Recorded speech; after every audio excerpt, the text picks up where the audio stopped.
Um dos temas que mais atrai na área de saúde é a negociação.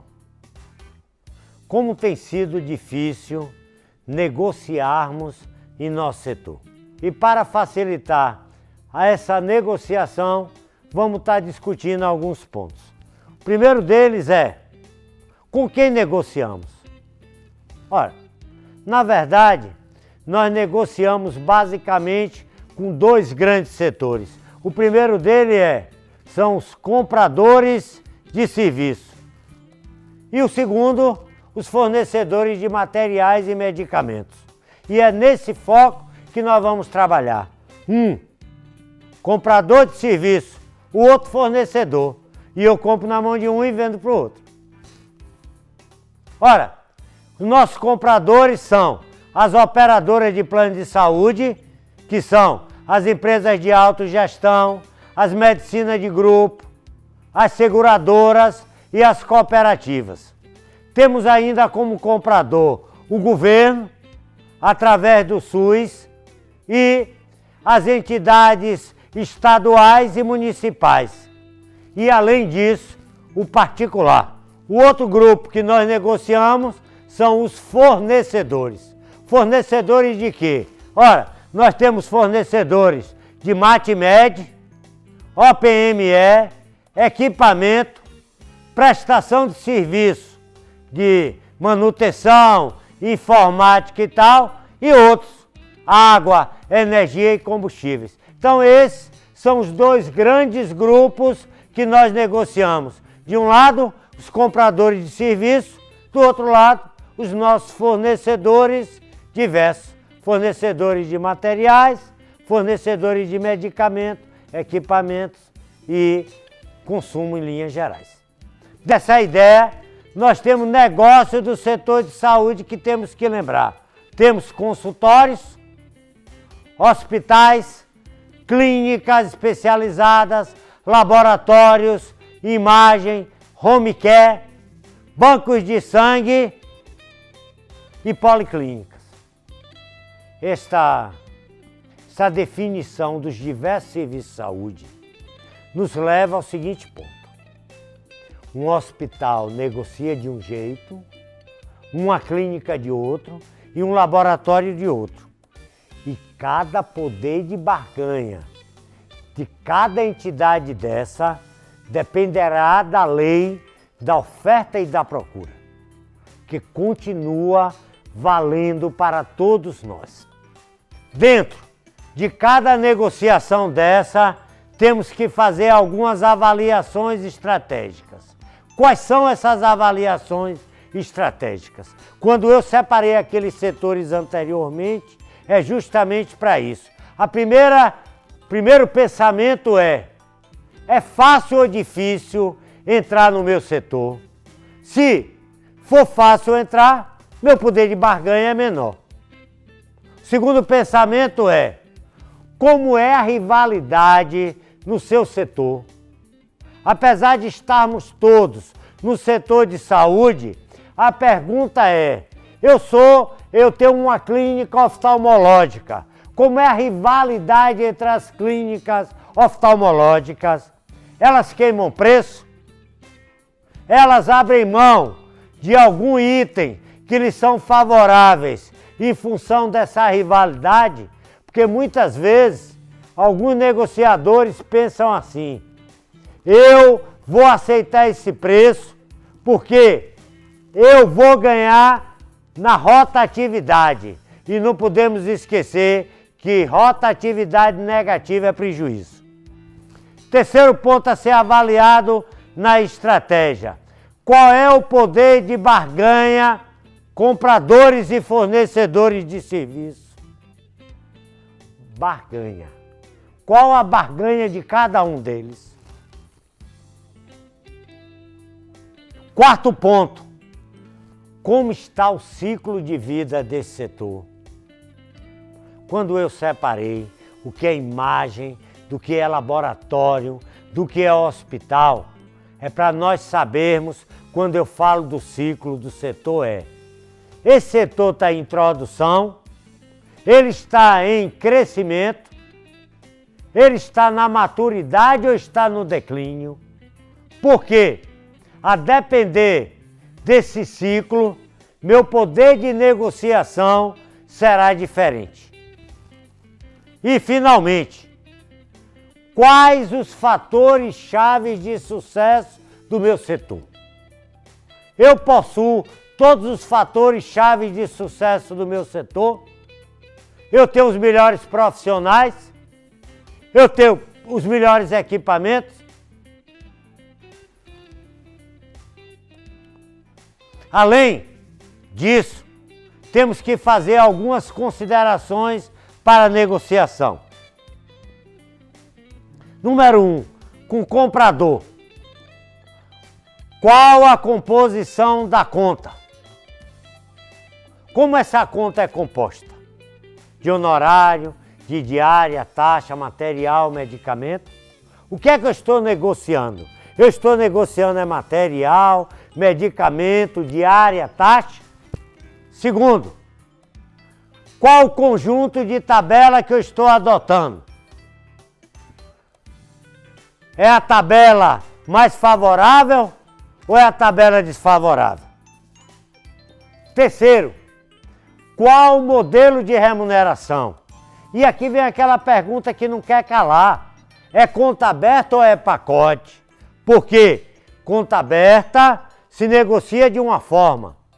Na conta aberta, o material e o medicamento são reajustados mês a mês.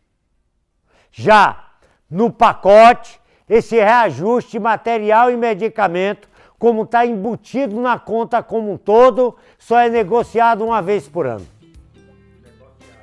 Entidades negociadas. Quais as entidades que estão negociando por nós? Quem tem carta para negociar? Quem tem autorização de negociação? Política de particular. Qual a minha política de particular? Meu preço de particular é igual ao preço de convênio? Ou eu sou daquele tipo que o convênio paga menos do que o particular? Eu costumo brincar na área de saúde que nós temos a única área onde o fiado é mais barato que a vista. Muitas vezes cobramos em uma consulta de um convênio R$80, quando chega o particular é 200. E olha que esse particular vai ser pago na hora, vai ser recebido na hora, sem glosa, sem nada. E finalmente, legislação. Qual a legislação existente? O que devemos obedecer dentro da legislação? E, na hora de nós negociarmos, é imprescindível entendermos a composição da conta. A conta é composta de honorário médico, diária e taxa, material, medicamento, OPME, filmes e gases. O que é que eu estou negociando? Eu estou negociando o conjunto ou eu estou negociando cada tabela dessas?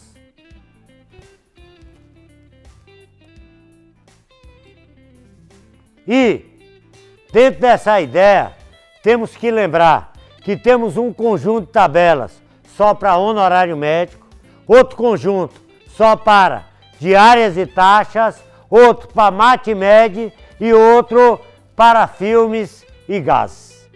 E, para vocês verem cada detalhe desse, devem entrar no curso Faturamento e observar o conjunto de tabelas e sua forma de cobrança. Quais são as entidades negociadoras? Ora, negociam por nós associações e sindicatos e Comissão Estadual de Honorários Médicos. O que é essa Comissão Estadual de Honorários? É uma comissão que vários estados da federação possuem, onde mais de uma entidade se junta para negociar em conjunto, e principalmente com a presença do Sindicato dos Médicos. Além de trabalharmos a ideia da política de particular. Qual a minha política de particular? Aqui cabe uma reflexão que não pode deixar de existir.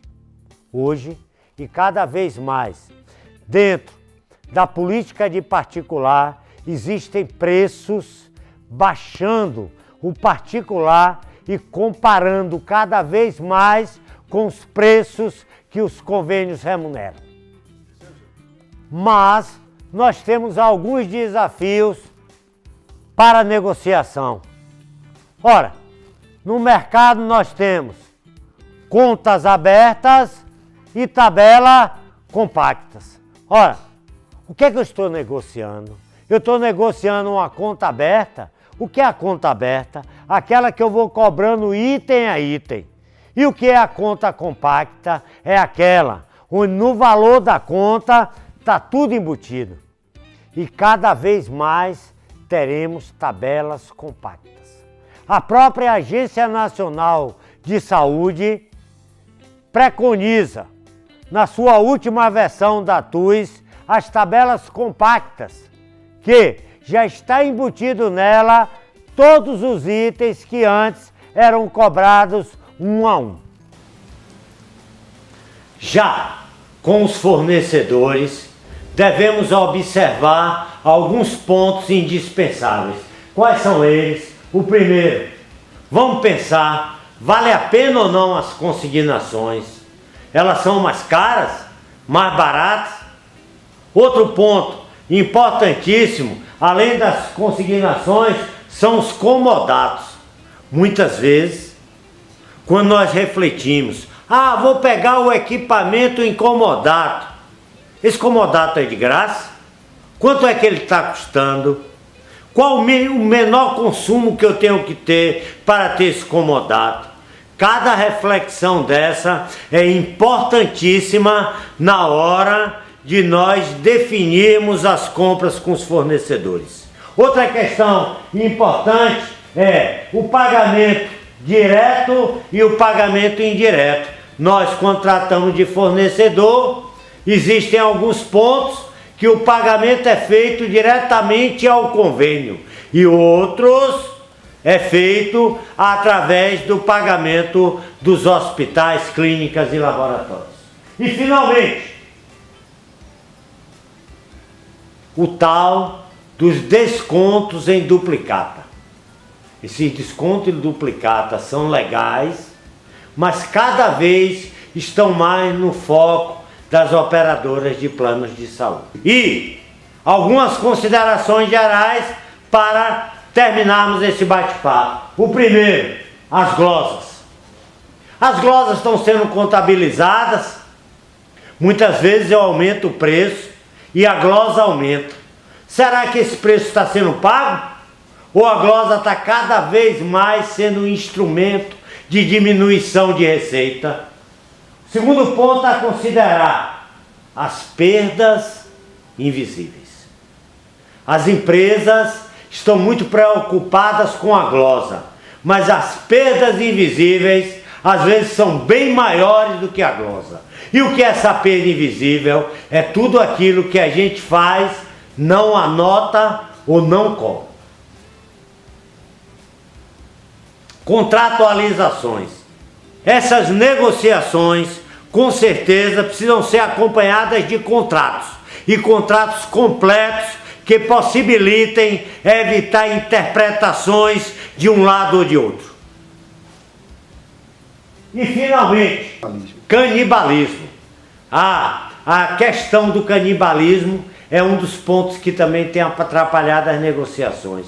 Por que, Muricy, tem atrapalhado? É que nós que estamos na negociação há muitos anos, temos notado que o canibalismo tem sido um dos nossos problemas. Enquanto minha empresa ou sua empresa não aceita aquela diminuição de preço, aquela regra imposta, o meu concorrente aceita.